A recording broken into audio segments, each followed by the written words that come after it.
സഹോദരന്മാരാൽ ഉപേക്ഷിക്കപ്പെട്ട ജോസഫ്. വിശുദ്ധ വേദപുസ്തകം ഉൽപ്പത്തി 37-ാം അധ്യായത്തിൽ വിവരിച്ചിരിക്കുന്നത് തൻ്റെ അപ്പനായ ഇസ്രായേലിൻ്റെ ആജ്ഞപ്രകാരം ശെഖേമിൽ ആടുമേയ്ക്കാൻ പോയ സഹോദരന്മാരുടെ സുഖവിവരം അന്വേഷിക്കാൻ ജോസഫ് പോയി. ജോസഫിനെ ദോതാനിൽ വളരെ ദൂരെ വച്ച് തന്നെ സഹോദരന്മാർ കണ്ടു. പിതാവിന് തന്നോടുള്ള സ്നേഹത്തിലും പ്രവാചക സ്വപ്നങ്ങളിലും സഹോദരന്മാർക്ക് ജോസഫിനോട് അസൂയയുണ്ടായിരുന്നു. അവനെ കൊല്ലാൻ അവർ പദ്ധതി ഇട്ടിരുന്നു. രക്തച്ചൊരിച്ചിൽ ഒഴിവാക്കാൻ ജോസഫിനെ ഒരു കുഴിയിൽ എറിയാൻ രൂബേൻ ആദ്യം നിർദ്ദേശിക്കുമ്പോൾ അവനെ രക്ഷിക്കാൻ രൂബേൻ രഹസ്യമായി പദ്ധതിയിട്ടിരുന്നു.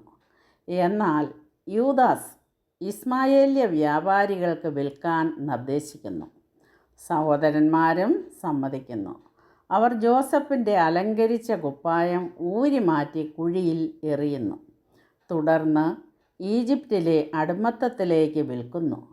ജോസഫിനെ പൊട്ടക്കിണറ്റിൽ കാണാനില്ല എന്ന് മനസ്സിലാക്കിയ രൂബേൻ നിരാശനാകുകയും വസ്ത്രങ്ങൾ കീറുകയും ചെയ്യുന്നു.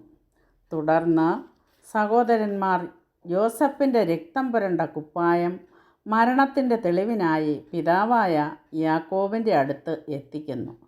ഇത് കേട്ട യാക്കോബ് തൻ്റെ വസ്ത്രം കീറി അരയിൽ രട്ടിശീല ചുറ്റി അതിദുഃഖത്തോടെ കഴിഞ്ഞു.